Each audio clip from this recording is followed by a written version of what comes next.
A subsecretária-geral da ONU para a Redução de Riscos de Desastres, que se chama Margareta Wallström, disse que a falta de comunicação e de um plano de emergência foram os principais fatores para que a chuva na região serrana do Rio acabasse se tornando uma tragédia maior do que aquela que aconteceu na Austrália.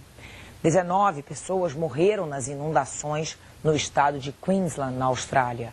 A subsecretária da ONU lembrou que lá na Austrália o número de vítimas não foi maior, exatamente por causa dos planos de emergência do governo australiano para retirar a população das áreas de risco.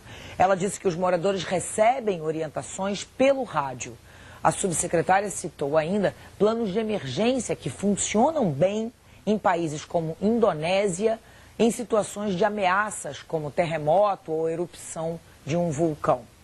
E a subsecretária da ONU disse também que é preciso ainda muito a ser feito em termos de planejamento urbano no Brasil. Ela afirmou que os governos devem proibir construções em áreas de risco. Segundo ela, os desastres naturais nos últimos 10 anos provocaram prejuízos de quase $1 trilhão na economia global.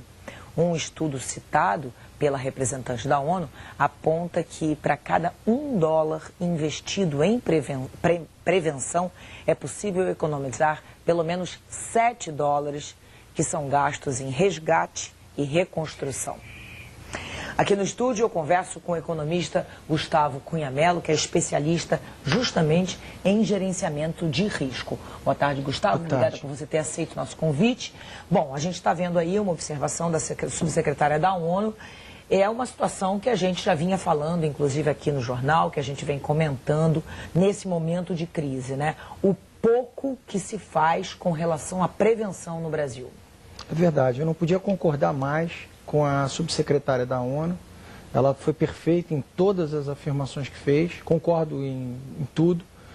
É um absurdo a gente estar observando os resgates da forma como eles se dão. Ou seja, ainda que você pegue de madrugada, depois de uma inundação, resgate a pessoa soterrada, leva para o hospital, mas nesse hospital não tem neurologista, não tem ortopedista, falta luz, falta comunicação. Então eu não tenho como fazer uma cirurgia de emergência, etc. Então isso é uma situação... problema de logística, problema de planejamento. E nesse planejamento teria que ter uma logística. Não quer dizer que o governo tenha que ter, numa cidade do interior de um estado, recursos imensos, ou seja, diversos carros de bombeiro, não é. Inclusive Friburgo contava até antes desse acidente, dessa catástrofe, com 5 viaturas apenas. É impossível. E uma delas ficou soterrada. Exatamente. Então, é óbvio que ninguém espera de um estado, ou de qualquer estado do Brasil, que tenha inúmeros recursos. Não é isso. Mas que se tenha um planejamento para mobilizar os recursos de marinha, exército, aeronáutica. É possível fazer um planejamento com um baixo custo? O próprio governo brasileiro, o governo do estado do Rio de Janeiro, comprovou isso com a ocupação do Complexo do Alemão. A gente está vendo aí, só te interromper um pouquinho, já a imagem de um cemitério, de um espaço, vários enterros de pessoas numa situação bastante precária, como a gente pode ver na região serrana do Rio. Ou seja, as pessoas estão enterrando seus mortos já nessa tragédia.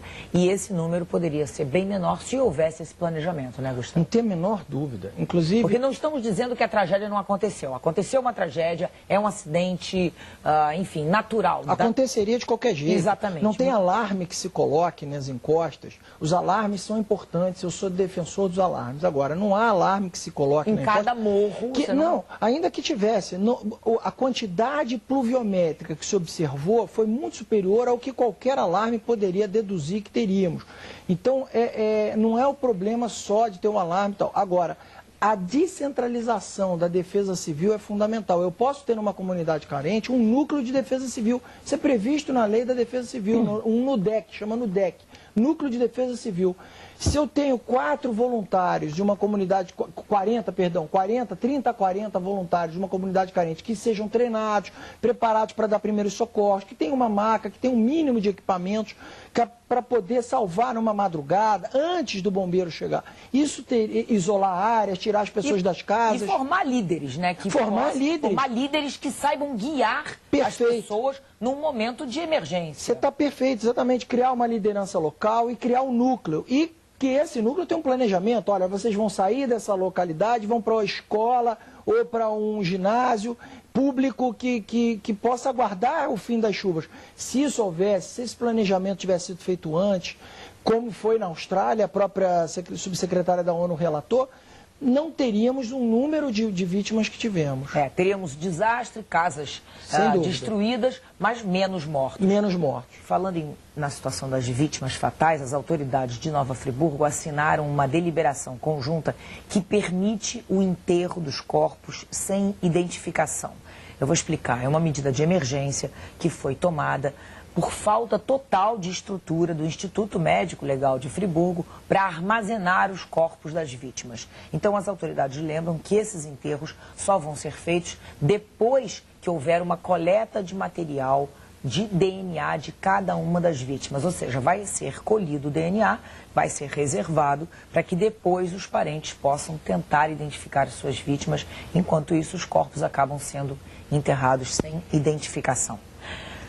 Vamos para um rápido intervalo. Na volta você vai ver a solidariedade às vítimas da região e como você pode fazer para participar também, ser solidário num momento como esse. A gente continua aqui conversando com o nosso entrevistado Gustavo Cunha Mello. Um minutinho só e a gente está de volta.